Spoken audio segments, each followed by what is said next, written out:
buenas tardes, queridos televidentes de TeleV1. Podemos hoy encontrarnos nuevamente después de una ausencia de algún modo prolongada por distintos motivos, pero en definitiva hemos logrado restablecer las entregas de este desarrollo que pretende ser sistemático, que pretende continuar una cierta lógica en torno de aquel problema que considero de urgente necesidad de esclarecimiento, como es el caso de la transformación del globalismo en las estrategias reunidas con el título de Cuarta Revolución Industrial, que atañen a distintos aspectos de la vida planetaria, la vida espiritual, la vida propiamente humana y la vida biológica, la vida animal y la vida vegetal. El título que propongo hoy para la consideración de todos ustedes lleva así como el siguiente enunciado: la revolución, digamos, que propone la nueva religión del globalismo, la religión globalista, la actitud espiritual del globalismo. Y me ha parecido oportuno especificarlo aún más todavía en estas palabras así introductorias, como siempre suelo ofrecerles, el concepto de nueva alianza planetaria espiritual. Nueva alianza planetaria espiritual. Toma un nombre que es muy caro al pensamiento occidental y cristiano, la nueva alianza, pero esta vez la que propone el globalismo en su dimensión más elevada, que es, como digo, la dimensión espiritual de la persona humana, que atañe a la fe religiosa, que entra en pugna con la fe sobrenatural. En primer lugar, algunas premisas de partida que tratarán de dar marco general, marco sistemático al resto de mi exposición. Diría en primer lugar que se trata, en el caso de esta nueva alianza que ha sido convocada expresamente por la Comisión Provida del Vaticano, ya en tiempos de Jorge Bergoglio y continuada hoy por el continuador sistemático y cronológico que es Francisco Prevost, esa llamada a la constitución de una nueva religión planetaria, la que llamo aquí para ustedes Nueva Alianza Planetaria y Religiosa. En primer lugar, diría que esta convocatoria lanzada por la Academia Provida y que todavía está en desarrollo, convoca no apenas a los líderes religiosos, incluso de distintas confesiones, sino en un pie de igualdad y en un mismo nivel a los científicos, a los hombres de la ciencia positiva contemporánea, para dar lugar allí a una formulación que califico como teosófica y gnóstica, desde puntos de vista naturalmente diferentes, y que someteremos a demostración en el curso de la exposición que he preparado para el día de hoy. Se trata, digo en segundo lugar, como segundo pilar de toda la exposición, de una nueva religión que pretende ante todo y por sobre todo sustituir a la religión católica apostólica romana en su formulación tridentina. Es expresamente esto de lo que quiero hablar, de la superación no del catolicismo o de su desfiguración promovida por esa organización no gubernamental que encabeza el señor Francisco Prevost, sino a la configuración de ese enemigo real y concreto y prioritario de la Cuarta Revolución Industrial. Cito aquí palabras de Klaus Schwab, que es la auténtica religión católica y apostólica romana. Se pretende entonces con esta religión nueva planetaria la superación del catolicismo tridentino. Naturalmente, esa sustitución presupone la sustitución del objeto de una teología sobrenatural, que es el Dios uno y trino, por el objeto de una teosofía, cuyo objeto es el Dios de la razón, es el Dios filosófico, pero no trinitario, sino unitario, en el sentido, por ejemplo, que le confiere Plotino, que ha sido, dicho sea esto tangencialmente, objeto de apropiación con gran entusiasmo por la teología judaica. Voy a ofrecerles posteriormente algunos motivos, algunas razones por las cuales, que justifiquen, en virtud de las cuales yo sostengo que se trata, en este caso, la religión que promueve el señor Prevost y sus ministros, de la religión del globalismo. Vamos a ofrecerles allí 4 pruebas fundamentales apoyadas en 3 ejes teológicos, esas 4 razones en 3 ejes teológicos. Con posterioridad, algunos datos de la realidad que pretenden demostrar si realmente tiene auge en la actualidad el progreso de este modelo, ahora ya no solo político, ya no solo cultural, sino fundamental, específicamente religioso, que es el progreso de la religión, del globalismo, que acompaña y que justifica todas las estrategias disruptivas de la cuarta revolución industrial. Para decirlo todavía con más crudeza, si la cuarta revolución industrial, como lo he reseñado en programas anteriores, consiste en esa obra del anticristo que, reitero, implica la inversión radical del orden de la cronología creacionista del Génesis, si esa es una obra del anticristo, entonces cabe decir aquí sin ningún lugar a dudas que trataremos de mostrar cómo la religión planetaria, globalista, superadora del catolicismo tridentino, se propone abolir este paradigma espiritual en favor de la religión del anticristo. Y esto, insisto, subrayo porque de esto se trata, no es obra del globalismo, sino de la cúpula actual, insisto, subrayo en este concepto, la organización no gubernamental que gobierna el señor Prevost y los demás ministros suyos, incluido este organismo interno que es la Academia Provida. Con posterioridad habremos de analizar entonces, como digo, algunos aspectos de la realidad nacional e internacional para ver en qué medida esto progresa y servirá tal vez para comprender por qué hay algunos hechos de la vida de la política internacional, de nuestro día a día y de la política nacional que son meramente coyunturales y que nos mantienen entretenidos, distraídos de este eje central que se desarrolla y que progresa muy rápidamente. Veremos posteriormente, en la medida que el tiempo también lo permita, los motivos de disrupción que en distintos aspectos del saber metafísico, ético-filosófico, antropológico y gnosiológico propone esta nueva religión planetaria como su soporte racional. Veremos cuál es la característica de esta nueva religión, cuál es su credo, cuál es su espacio urbano y rural de realización, para abordar finalmente, al cabo de la segunda parte, ya algunas conclusiones que dejarán la puerta abierta para una exposición posterior que tendrá lugar y que tendrá como objeto los aspectos de la que llamo la homogeneización del comportamiento moral a la luz de un nuevo paradigma ético frente a las exigencias de una naturaleza completamente maquinizada, de lo cual hablé también en algunas otras oportunidades. Vamos entonces a aquellas razones de peso que me permiten afirmar que en este caso, en esta nueva religión planetaria, obra del anticristo, se trata de una contribución con el modelo globalista en desarrollo, cuyo nombre es hoy proceso de globalización a la luz de la cuarta revolución industrial. La primera razón de peso es tener presente, no voy a reseñar aquí opiniones de tipo personal, ni tesis de tipo personal, sino hechos concretos sobre las cuales me permitiré esbozar alguna tesis por último. La primera consideración, como digo, es la consideración del cosmos en lugar de la creación, el cosmos en lugar del orden de la creación.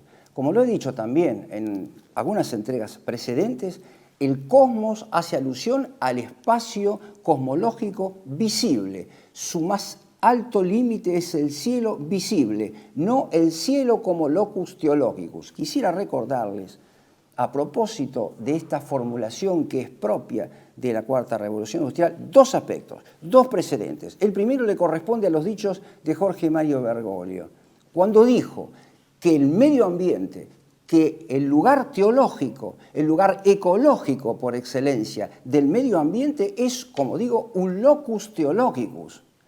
Pero esta formulación era anteriormente en la doctrina precedente aplicada para explicar el lugar, la adjetivación que le corresponde al lugar de morada de Dios, de los ángeles y de las potestades, que es el cielo en el sentido, reitero, teológico. Esto ha sido angostado trasladado, despotenciado, inmanentizado para divinizar justamente la madre tierra o bien el objeto de la ecología contemporánea que circula por nuestros días en el horizonte gnoseológico de todos nosotros, de todos y cada uno de nosotros. Le sigue a esta comprensión incluso magnetizada, objeto de dominio, la sustitución, como dije antes, del Dios uno y trino por un Dios uno, que en la tradición propiamente judaica implica adoptar el modelo, por caso, de Plotino con el de una inteligencia única que nosotros hoy conocemos con la formulación de inteligencia artificial y que permite precisamente el dominio de esa totalidad cerrada en sí misma, a la que en otro momento la llamé, tomando tal vez la palabra de San Pablo en un sentido inmanente, inmanentista, mejor aún, de pléroma, esa cerrazón de la realidad en una totalidad magnetizada y puramente inmanente. En cuarto lugar, el cuarto motivo es la sustitución del concepto de providencia divina como máxima pauta de gobierno y de previsión del devenir de la creación, sobre el que se desarrolla la conducta moral y política, en cuyo interior se desarrolla la conducta de la persona humana, digo, la sustitución de la providencia divina por el concepto de cálculo y de sostenibilidad concreta, vale decir. El segundo motivo, digo, a propósito del mencionado anteriormente por Bergoglio, que había denominado locus teológicos a la pura inmanencia, la formulación de Francisco Prevot, quien va a decir recientemente, estos, insisto, son hechos y no juicios de valor, hechos concretos, va a decir concretamente que el planeta, que la creación, que equivale para él, tanto como para Bergoglio, el medio ambiente, sufre un proceso de policrisis y además especifica qué significa policrisis, una crisis de muchos ejes, de muchas facetas. Y dice que ellos son los desajustes económicos, los desajustes sanitarios, los climáticos y, consecuentemente, también los políticos. Pero hay que observar la perfecta coincidencia de estos ejes de la policrisis y el nombre de policrisis con dos autores propiamente enrolados y abiertamente enrolados en la Cuarta Revolución Industrial. Quien acuñó el término de policrisis, quien opera como referente de la Comisión Provida del Vaticano, también de Bergoglio y de Prevost, es la doctrina de Hans Jonas y de Edgar Morin. Cabe decir, ambos dos pertenecientes al judaísmo, el primero, Hans Jonas, del que me ocuparé un poco más adelante a propósito del modelo de la homogeneización del comportamiento, es un judío sionista militante de la Segunda Guerra Mundial, que se fue de Alemania, que recorrió el camino trazado por la masonería también para Leo Strauss, salió de Alemania de la Segunda Guerra Mundial, fue a Inglaterra y terminó haciendo escuela en Estados Unidos, mostrando el camino, el itinerario de la masonería, que la masonería tiene reservada para sus hombres. Este señor Jonas, como lo reiteraré en próxima entrega, estudió y desarrolló su modelo de homogeneización del comportamiento frente a la naturaleza, digo, maquinizada, con financiamiento del señor Rockefeller. Bueno, pero esto es meramente anticipatorio. Digo entonces, esta sostenibilidad que se propone ahora sustituir a la providencia divina implica el dominio del comportamiento y de la vida planetaria. ¿Cuáles son entonces? Y todo esto, como digo, antes de pasar a los ejes teológicos, se puede leer, se puede comprobar en los textos publicados con el rótulo de la Casa Editora del Vaticano. Textos que me preocupa leer para ser fiel a la verdad frente a esta cámara de TLV1. ¿Cuáles son los ejes teológicos, pastorales y dogmáticos también? Porque se los ha elevado a dogma. cuáles son esos ejes teológicos que permiten sustentar estas 4 razones en favor de la cuarta revolución industrial desde su dimensión religiosa, promovido ahora por la propia Iglesia Católica visible, la Iglesia Católica que ustedes pueden llamar organización no gubernamental, para distinguirla de aquella otra que hoy, crucificada, huyó al desierto. Esta distinción es capital y no es cosa mía tampoco, sino que también es bíblica.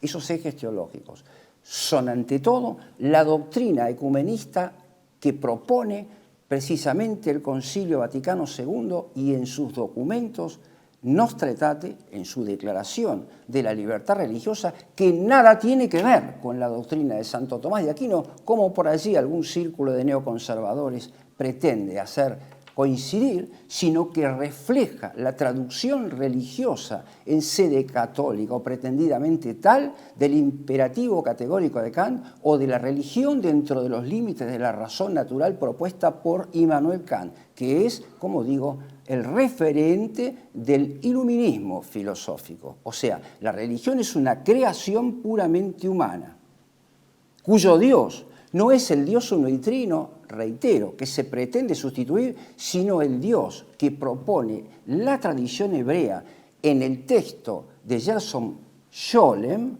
ese Dios que se sitúa justamente, no el Dios uno y trino, sino el Dios único, el Dios unipersonal, el Dios que es inteligencia única y hasta gobernante político, ese Mesías superador de Jesucristo que se situará en el trono de Sión, tal vez en poco tiempo, pero entre tanto se sitúa en la cúspide de la reflexión del pueblo de Dios. Es una creación puramente inmanente de la multitud. En abono de esta concepción y complementándose con ella, va la nueva concepción del apostolado propuesta recientemente por Francisco Prevost. A saber, es inmoral predicar la doctrina, la fe católica a los no creyentes. Esto va contra ese postulado, ese mandato bíblico, ir y predicar a todas las naciones.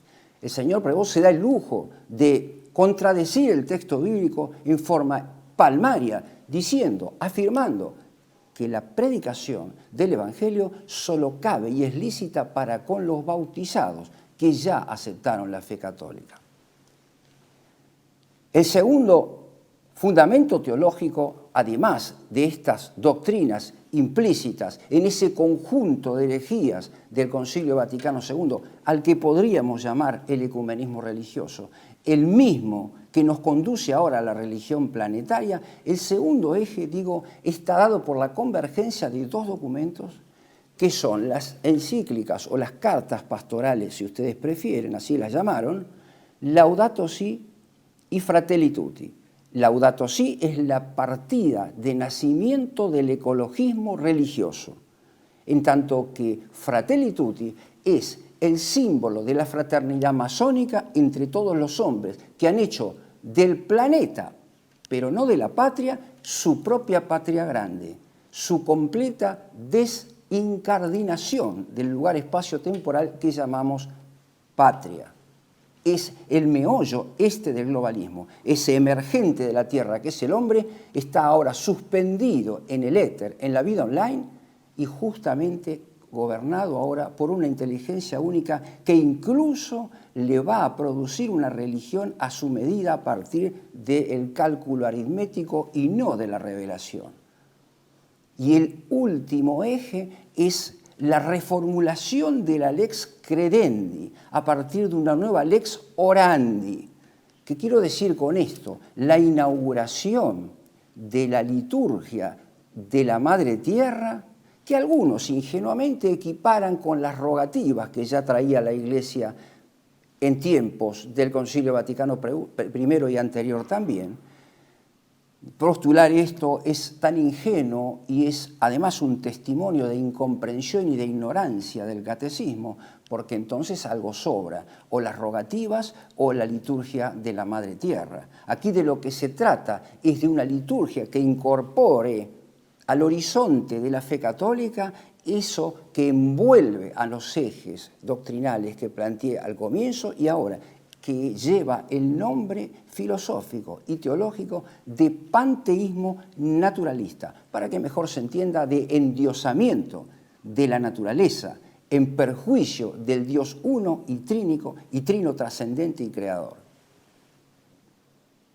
Dicho esto, quisiera recorrer un poco brevemente el quehacer político, internacional y nacional para responder brevemente a esta pregunta. ¿En qué medida progresa la cuarta revolución industrial por encima de los hechos coyunturales? Quisiera comenzar para eso, por el ámbito propiamente nacional, para que ustedes entiendan la intención de este pequeño enunciado, de este subtítulo en mi exposición. Quisiera decirles para eso, hay hechos puramente coyunturales. La elección del próximo domingo, que resuelve autoridades legislativas, es poco relevante porque hay que comprender que el progreso de la cuarta revolución en la Argentina, el progreso paradigmático para el mundo entero de la cuarta revolución en el país modelo elegido, que es la Argentina, es algo consensuado por todo el arco político nacional.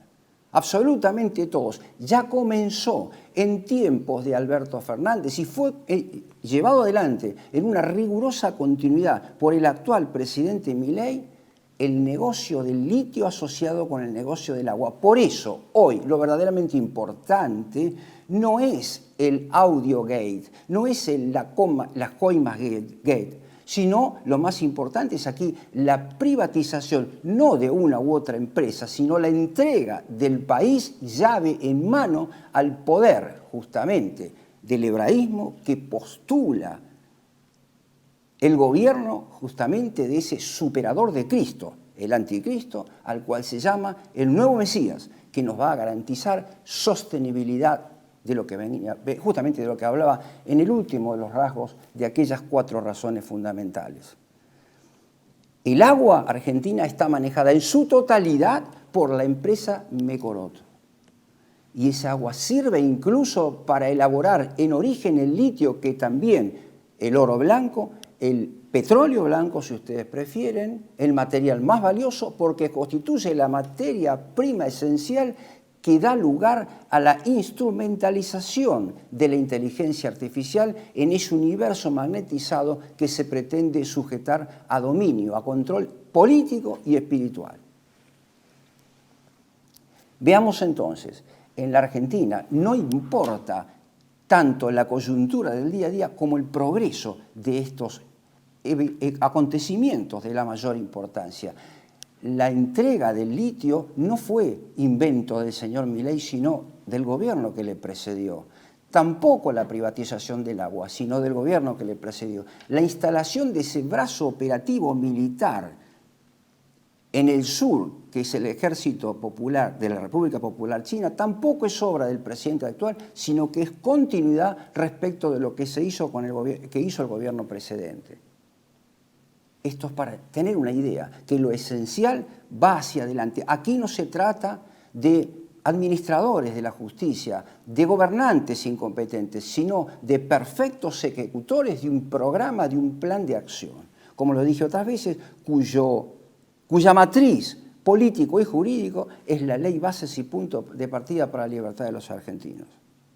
Quisiera que quede esto suficientemente claro. En el plano internacional, el presidente Trump acaba de proponer un nuevo modelo urbanístico para los gazatíes después de la famosa guerra de los 12 días, y de la guerra cruenta que lleva adelante Israel contra los palestinos. Hay un nuevo modelo urbano para ellos, que es así como la organización nueva después de la guerra. Y esto viene a coincidir precisamente con la realización urbanística de la Cuarta Revolución Industrial, que son esas cárceles a cielo abierto llamadas revoluciones de la proximidad o ciudades de los 15 minutos. Confinamientos sine die. Otro hecho importante que marca el progreso de la Cuarta Revolución Industrial y del ambientalismo, del ecologismo, es la resonante recepción ofrecida por el señor Francisco Prevot a la comunidad LGTB católica.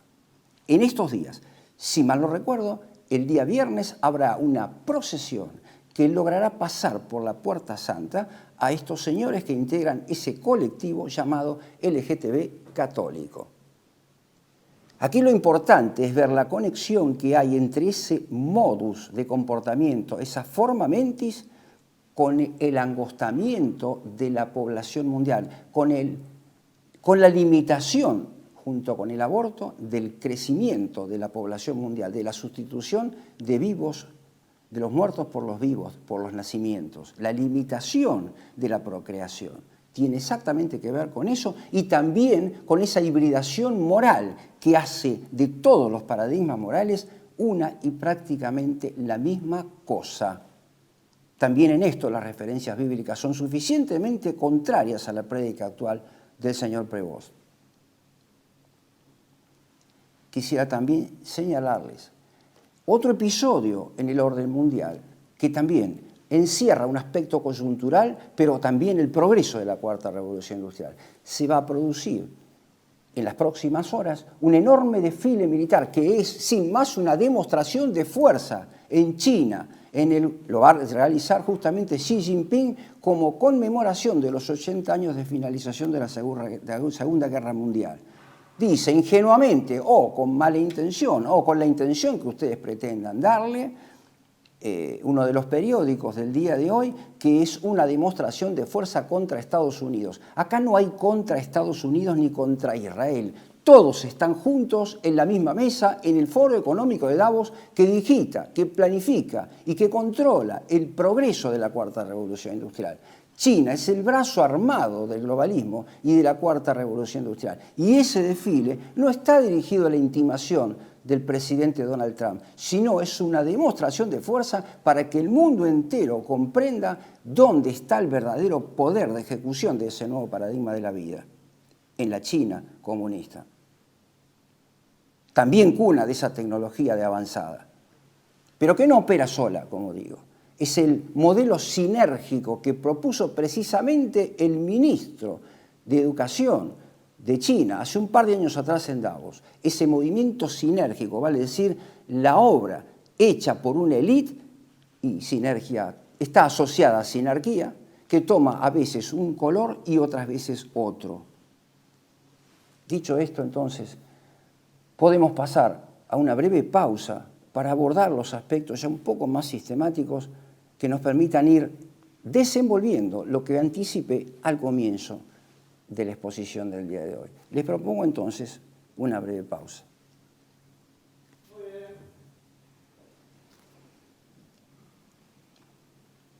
Residencia como en casa, siempre contigo. Es un hogar habilitado en la ciudad de Buenos Aires con más de 30 años de experiencia en el cuidado de adultos mayores. Ubicada en el barrio de Villa Real, en pasaje Francisco Bauzá 2372, casi esquina Tinogasta. Ofrecemos atención personalizada y un ambiente cálido para nuestros abuelos. Contamos con habitaciones premium, con baño privado y TV por cable, menú supervisado por nutricionista, cocina de primera calidad, jardín terraza para el esparcimiento y conectividad para videollamadas y llamadas telefónicas. Además, ofrecemos servicios opcionales como peluquería personalizada y confección de ropa a medida.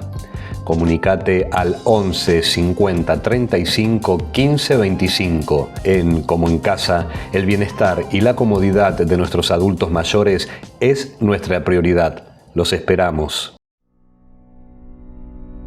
TLV1 se complace en anunciar que estará transmitiendo en su canal TLV1 Clips valiosos programas emitidos antes de la censura sufrida. El lienzo prohibido, El revés del derecho, Combates por nuestra historia, Disenso, Historias de Malvinas, entre otros que podrán encontrar en este enlace.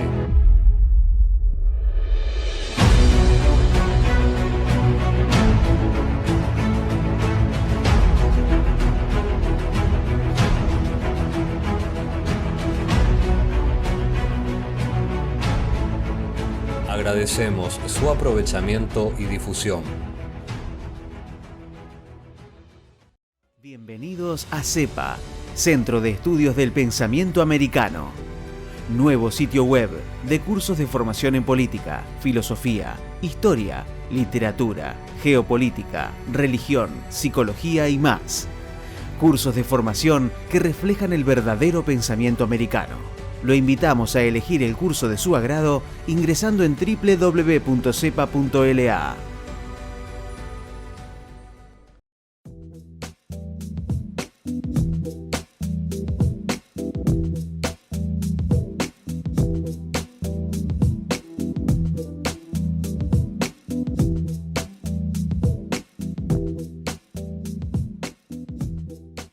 Decir siempre la verdad primero tiene un precio. Dependemos de tu ayuda.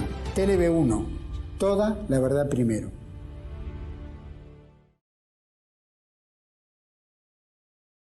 Retomamos entonces la segunda parte de mi exposición del día de hoy. ¿Qué quiero decir entonces cuando hablo de esa unión entre dos grandes ejes de la Cuarta Revolución Industrial? Uno científico y el otro espiritual. Uno, el modelo de la ciencia moderna, y el otro, el modelo gnóstico y teosófico, precisamente de la Cuarta Revolución Industrial. El camino elegido para la realización de ese gran reseteo se dirime en esas dos perspectivas. Recibe de la ciencia moderna el principio de crecimiento al infinito, el mito del eterno retorno hacia el mismo principio, vale decir, aquello que Klaus Schwab señala como que la Cuarta Revolución Industrial nos encuentra siempre comenzando de nuevo. Toda la realidad está sometida a un progreso al infinito, motorizado por lo que él llama el estado beta, vale decir, de mutación permanente, señalado antes por Darwin, entre otros de los autores que podríamos acudir y referir a propósito del matiz de esa transformación. Toma también el modelo del panteísmo naturalista. Sobre esto habré de detenerme un poco más adelante. Quiero decir, al hablar del infinito, del progreso infinito, de lo mismo que vuelve al principio, me refiero a que todo comienza con las máquinas y vuelve a las máquinas para lograr una reformulación nueva, siempre nueva desde un principio. Se trata de una circularidad inmanente que sustituye a la circularidad perfecta que tiene en la Santísima Trinidad su principio, su alfa y su omega. Cabe destacar que juega aquí un papel de la mayor importancia la reformulación de un concepto, el concepto de creación. Aquí se trata de una reinterpretación del apeiron de Anaximandro que tiene en la formulación propia del texto de Anaximandro, a mi modo de ver, una connotación divina también que niega la Cuarta Revolución Industrial.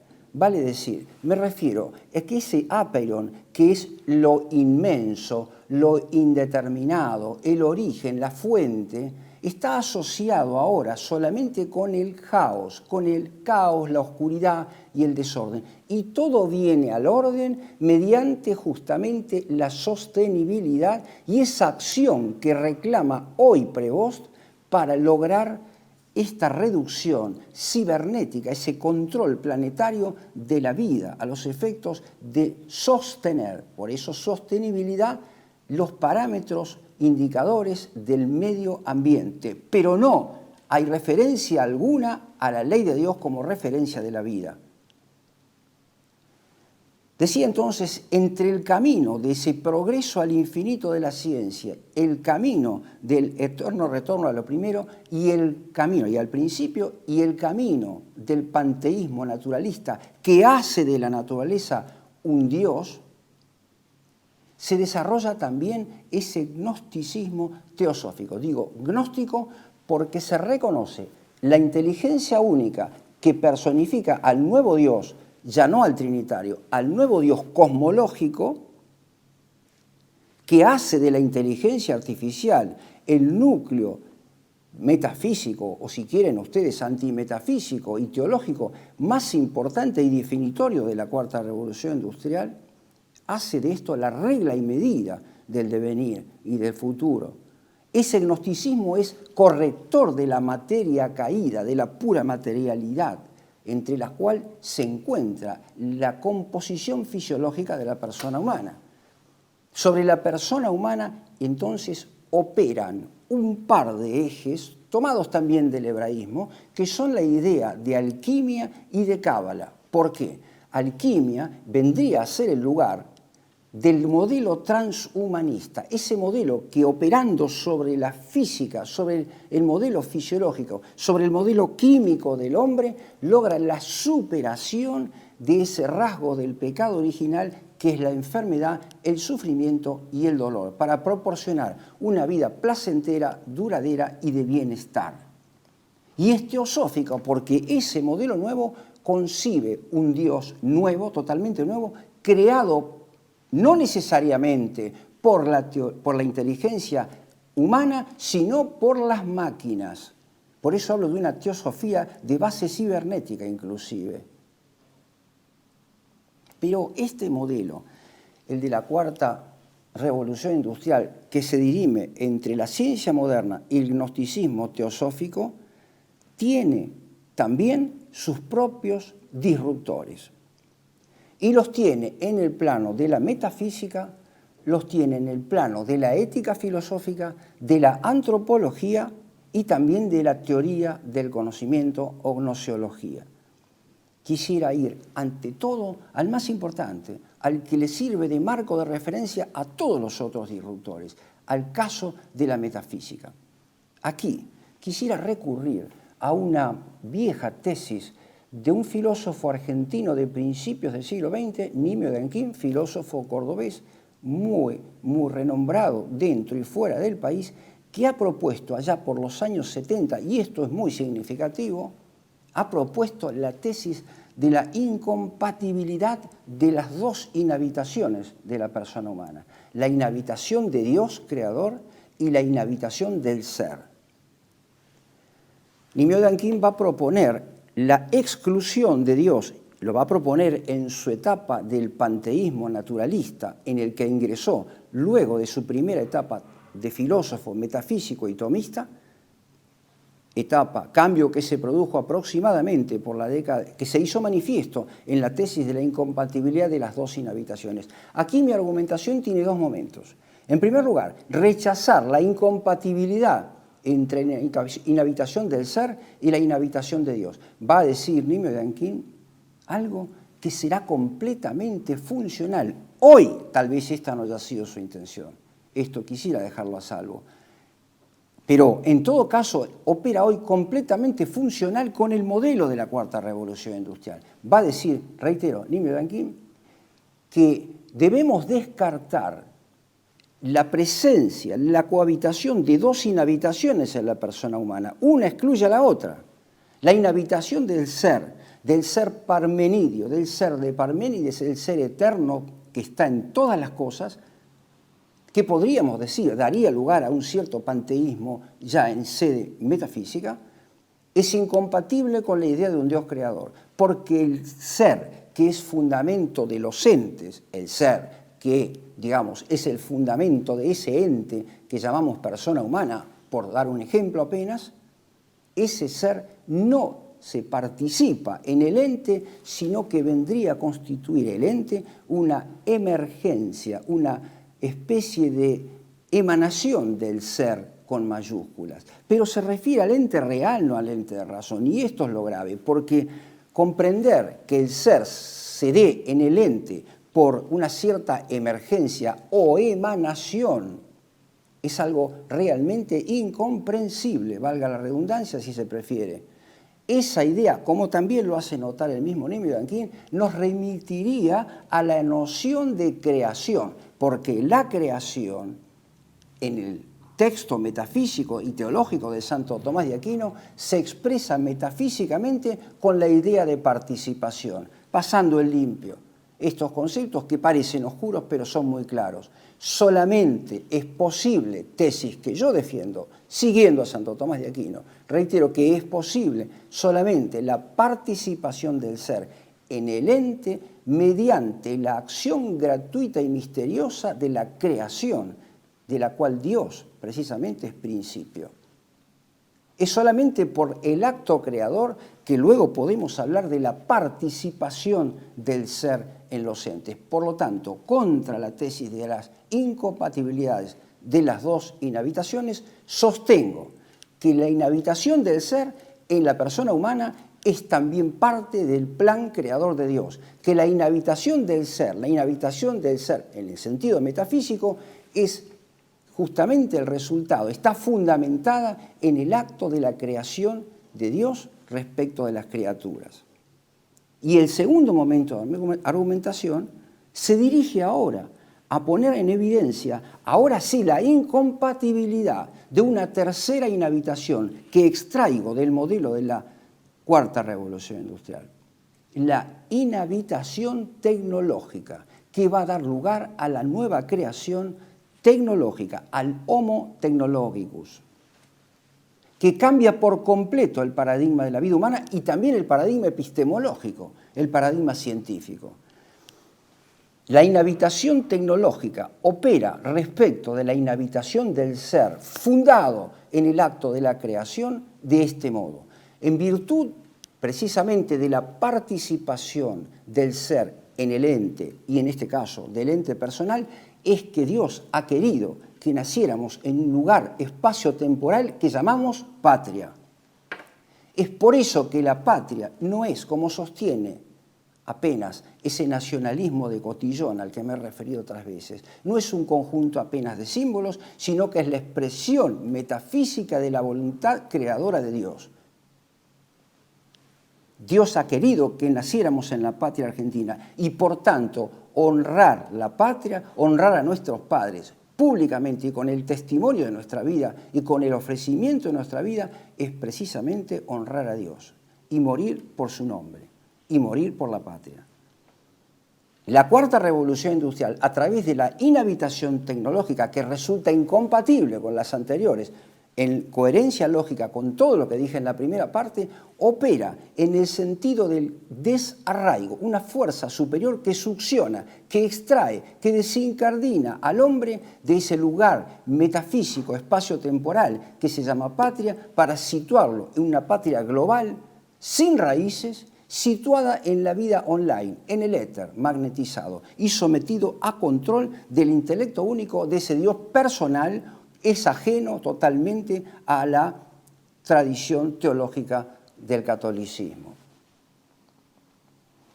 Entonces, esta inhabitación tecnológica dará lugar ahora a un hombre tecnológico, el hombre que nace del sepulcro verde, donde ha sido enterrado el hombre viejo, donde ha muerto el hombre viejo para nacer el hombre nuevo. Y ese hombre nuevo es el producto de factores extrínsecos e intrínsecos. Hay sobre la persona humana, sobre el ente personal, una doble transformación, una extrínseca y una intrínseca. La extrínseca es la cultura dominante que proviene precisamente de la informática, de la reducción informática de todo el saber, y por el otro lado esa transformación interior que afecta incluso ese núcleo valioso de las células que componen nuestro organismo, que es el ADN. Y todos saben ahora a lo que me estoy refiriendo.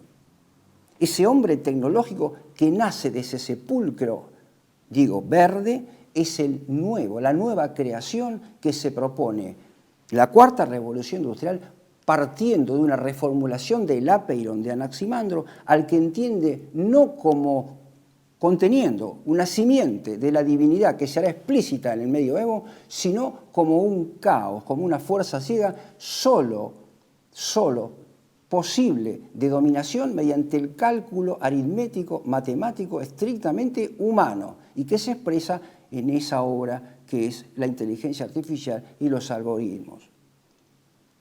Digo entonces, una transformación también en el plano antropológico, una transformación en el plano del conocimiento, porque si ya no es más la metafísica el fundamento de la moral, tampoco es el fundamento de la persona humana, sino que lo es la tecnología. Y esto es lo que caracteriza a la nueva derecha, esto es lo que en otras entregas referí como el fundamento informático, tecnológico de la nueva derecha, que ha confundido a tantos. Esto es muy importante tenerlo en cuenta.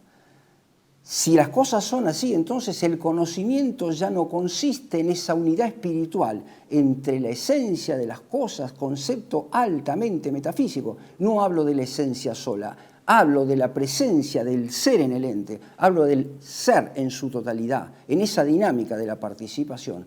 Digo, el conocimiento ya no consiste en esa unidad espiritual entre el ente y el pensar y la inteligencia, sino que ahora es mera sugestión, mera reacción inmediata, mera reacción instintiva que nos coloca, nos sumerge en el plano de lo que he llamado en otras oportunidades la cultura de lo inmediato, la cultura líquida de la inmediatez.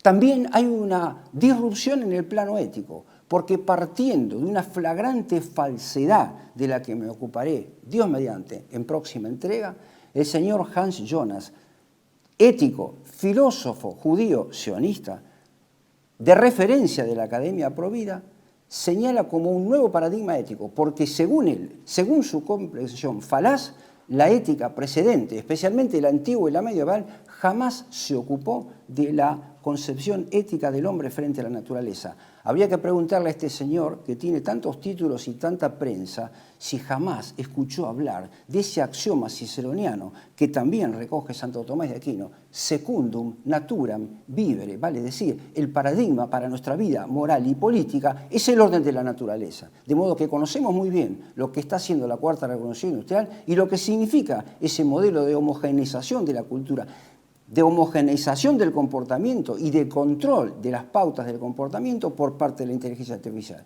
y que viene envuelto en una defensa de la naturaleza, en una falaz defensa de la naturaleza. Dicho esto, cerrado el capítulo de las disrupciones, quisiera ir aproximándome ya a la parte conclusiva de esta exposición. Diría que no solamente la Cuarta Revolución Industrial tiene su lex credendi, no solamente su lex orandi, sino su lex credendi, porque la lex orandi es la lex credendi, la ley que creemos, la cosa que creemos. Esa modificación de la liturgia, que incluye la liturgia de la Madre Tierra, y que fue inaugurada con motivo de la inauguración también de ese espacio temporal y espacial que se llama el Borgio Laudato Si, inspirado en el modelo bergogliano. Es el modelo exacto de la ciudad rural y urbana inteligente, de la ciudad de 15 minutos sostenible. Ese es la maqueta para la organización urbanística de esa Cuarta Revolución Industrial, como lo he puntualizado tantas veces. Esa nueva ley, esa nueva creación tiene también ahora su bautismo. Y el bautismo, la carta de ciudadanía, es precisamente esto, la encíclica Laudato Si y la encíclica Fratelli Tutti. Y su espacio, el espacio de nacimiento de ese hombre tecnológico, son las ciudades inteligentes y sostenibles que se ajustan con el molde de la dominación tecnológica de la vida, como dije al principio, completamente ajeno a la eleuteria griega y a la libertad que nos hace semejantes a Dios. Aquí ya no hay libertad, no hay eleuteria, sino cálculo matemático, pero no desde el discernimiento personal, sino desde la inteligencia única. A propósito de esto, cabe señalar cómo esto ha progresado en la Argentina, al punto que ya ustedes pueden ver cómo se han transformado, por ejemplo, algunas estaciones YPF en estaciones inteligentes, que van a medir absolutamente todos nuestros gastos y nuestros consumos, según digo, insisto, regla y medida, para tornarlo compatible bajo control con las exigencias de la huella de carbono. Decía un señor en un programa de televisión, entrevistado por este periodista, el señor Fantino, decía que habían hecho realmente algo prodigioso. Un señor entra a una estación de servicio YPF transformada, se sirve nafta solo mediante reconocimiento facial, de tal manera que alguien pueda decirle, usted ya cargó lo suficiente para este mes, compatible con la huella de carbono. O bien le ofrece, calculando su edad, calculando sus gustos, con un margen de error apenas del 1%, lo que puede y lo que no puede consumir, para que todo ese gasto quede registrado en aquella cadena, en aquellos eslabones que se llaman blockchain. Es decir, ese registro contable planetario que también controla cuánto tenemos, cuánto podemos gastar, cuándo y dónde y hasta qué límites. Y no apenas esto, sino también esa transformación, esa hibridación de la economía, que es la superación del dinero en efectivo y su reemplazo por el dinero virtual. Y esto se ve si cualquiera de los televidentes concurre a un banco en horario central, podrá comprobar la prácticamente ausencia de público. Nadie va a retirar ni a realizar transacciones con dinero en efectivo porque casi todo, por común consenso de cada uno de nosotros, no de todos, soy generoso en la, generalización, prefiere circular el dinero con plástico, con lo cual estamos operando un suicidio de nuestra propia libertad. El dinero es, además de soberanía, autonomía personal. Hemos renunciado voluntariamente a nuestra libertad, reemplazando el dinero en efectivo impersonal por la tarjeta, por el plástico, que nos permite ese control de las decisiones, de la soberanía personal. En reemplazo de esto, también aparece esa otra avanzada en nuestro país, que es la maquinización de la industria alimenticia. Se acaban de realizar exposiciones en la rural donde se propone un modelo de inteligencia artificial para la agroindustria y para la ganadería en nuestro país. Y también una exposición alimentaria, un convenio de productores en la alimentación que proponen la maquinización de la alimentación. ¿Pero qué es esto de la maquinización de la alimentación? Precisamente la adaptación de la tecnología 3D para producir comida dentro de unas ciertas microondas donde mediante un cálculo en una calculadora, reitero, se puede producir desde la nada prácticamente o desde el químico un sándwich de hamburguesa en reemplazo de la alimentación natural. Todo esto que ocurre en la Argentina está mostrando claramente el progreso de la cuarta revolución industrial y de este paradigma que también es espiritual. ¿Cómo se ha llegado, por último, cuáles han sido los caminos que nos permitieron llegar a esta enorme autopista que conduce al mundo entero y dentro de él a nuestro país, a este modelo teológico de la nueva alianza planetaria? Por regla general podríamos decir que ha operado en esto y ha ofrecido una gran contribución el llamado progresismo católico, que operó y seguirá operando en forma directamente funcional a la teología hebrea. ¿Por qué? Porque también crea un Dios a su medida que no necesariamente está en la trascendencia, sino que es el resultado de la creación puramente humana. Sobre esto habré de referirme ya en el tramo final de la exposición. Ha llegado entonces, decía, por 3 colectoras. La primera de ellas, por el llamado catolicismo sociológico, la reducción de la fe sobrenatural a problema sociológico, la base del ecumenismo operada en el Concilio Vaticano II. En segundo lugar, por esa tentativa, la primera tentativa de síntesis, la que es anticipatoria de esta última síntesis de la religión planetaria, propuesta por Karol Wojtyła en Asís, en aquellas recordadas jornadas donde se hizo de todas las religiones prácticamente una. Y el tercero es el camino del ecumenismo tecnológico, cibernético y aún ecológico. Para ello, apenas 2 ejemplos. El primero de ellos, ya circula en nuestro país una aplicación a nuestros aparatos celulares que lleva el nombre en latín, Ecclesia, pero cuyas últimas 2 vocales, IA, están escritas con mayúscula.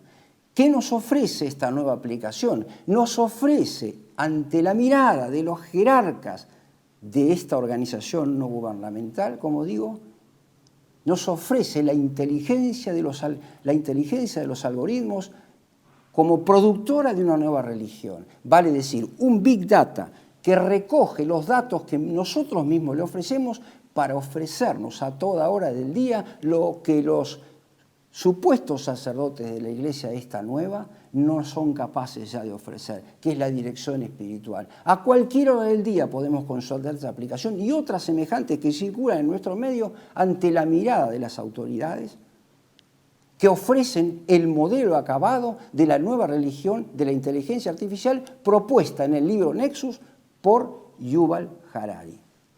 Dije antes, los disruptores, los promotores de la policrisis denunciada por Prevost son exactamente los mismos enunciados por Klaus Bauer. Exactamente los mismos. Por eso he señalado que esta contribución de la religión planetaria que opera como última síntesis y como justificación espiritual de la Cuarta Revolución Industrial no proviene de la mesa chica solamente del globalismo, sino de uno de sus componentes que es la cabeza visible de esto que se llama hoy la Iglesia visible, no aquella otra que sufre crucificada en el desierto.